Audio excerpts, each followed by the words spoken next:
This is your Halestorm Back from the Dead album review. Yesterday I did the Halestorm Everest album review, so I went back with my goal to rank all the albums in the coming weekend. And so today is going to be Back from the Dead. Listened to this one quite a bit since yesterday and since the release of the latest album, Everest. So this record was released in May 6th, 2022. This is their fifth studio album. So Halestorm, for you hardcore fans, I know you got this, but you have the Hale siblings, AJ on drums, Lizzie, the probably biggest front woman in rock music today, Lizzie Hale. And then on lead guitar, you have Joe Hottinger, and on bass guitar, you have Josh Smith. All of them contribute vocals, so real nice vocal harmonies. Overall, I think with Halestorm, a big chunk of their music, it's inspirational, overcoming hard times, just trials and tribulations. So finding good messages in their songs. The title track, Back from the Dead, Back from the Dead. What an opener. Just, I feel like it punches you right in the mouth in a good way. Goes right onto that workout, that playlist that you have. Good energy, up tempo all the way. Hell can't hold me down. What a lyric to sing in there. And you can just feel the passion and the power as Lizzie is bailing that out. Joe, he's getting after it in the guitar solo. I like how it moves into the solo and carries all the way through. Slows down a little bit only for Lizzie to scream back. So real cool song. This is my favorite song on the album, the one I listen to by far the most. The next track that stands out to me is Bright Side. This one's catchy. I like the passion in the vocals again. Hailstorm's really good about doing that. And then it builds again. This song builds to a scream. But this is one of those songs, very positive track about overcoming. So Brightside, another cool one. The Steeple was their second single, or maybe their first single. I think it's their second single. I think it's decent. It's not one of the favorite tracks of mine. I don't skip it, but as I rank them, this might be the fifth or sixth song in my rankings. I think it's good. Not fantastic, not top tier Hailstorm, but a good song. It's definitely worth listening to. Hailstorm's ballads are just top notch when you look at the different things they can do with an acoustic guitar. Lizzie's vocals, Lizzie on piano, the vocal harmonies that you see. Terrible Things. I really dig this song.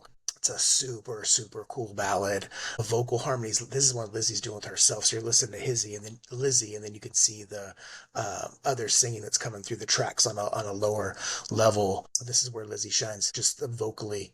Great song. This went on my mellow playlist. It's one of the ones I listen to regularly. And then a late addition, as I've been listening to this album more and more, some of these songs start speaking to me, giving it more time. My Redemption is the one that grew. And this one, I think they're a Rat fan, maybe Motley Crue for some inspiration. This is like a sleazy rock type of vibe. I really like the chorus. This is the song that I just added to the playlist. So after listening to this album for years and then quite a bit over the last 2 weeks, I really like this one, so definitely recommend it. And then I talked about it in the Everest video. Hailstorm always has at least one song where it's like this sexual innuendo that they talk about. So I Come First is that song. This cool song, cool, fun song. Yeah, you can put it on a workout playlist if you're doing some cardio. It's decent. Again, it's not as good as Terrible Things or Back from the Dead, but it's decent. It's decent. And then the last song, this is going to be my second favorite song on this, is Raise Your Horns. So they close out the record with Raise Your Horns. I think it's a super cool closer. Another inspirational song. I think a song you can sing to your fans as they're in concert. So you have Lizzie on piano.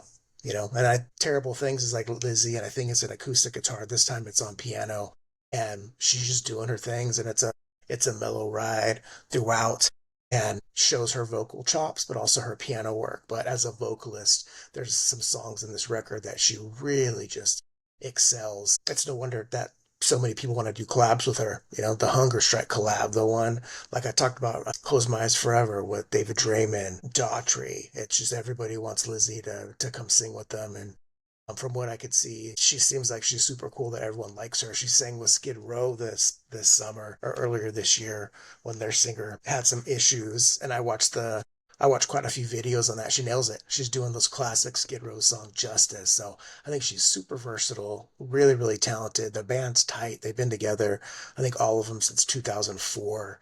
So, when a band can stick together that long, credit goes to them. This album has grown on me. If I was going to rank them a week ago, this might have been my bottom of Hailstorm. I like all their records, but this one keeps growing. And so I'm going to give this one, it's a notch below Everest, which I gave an 8 out of 10. I'm giving Back from the Dead 7 out of 10. So yeah, go out, listen to this one. There's enough cool songs in here to keep it going. Right. I'll do some more reviews of their albums coming up, and then my goal is to get that ranking Hailstorm video out to you by next weekend. All right, y'all. Have a good one.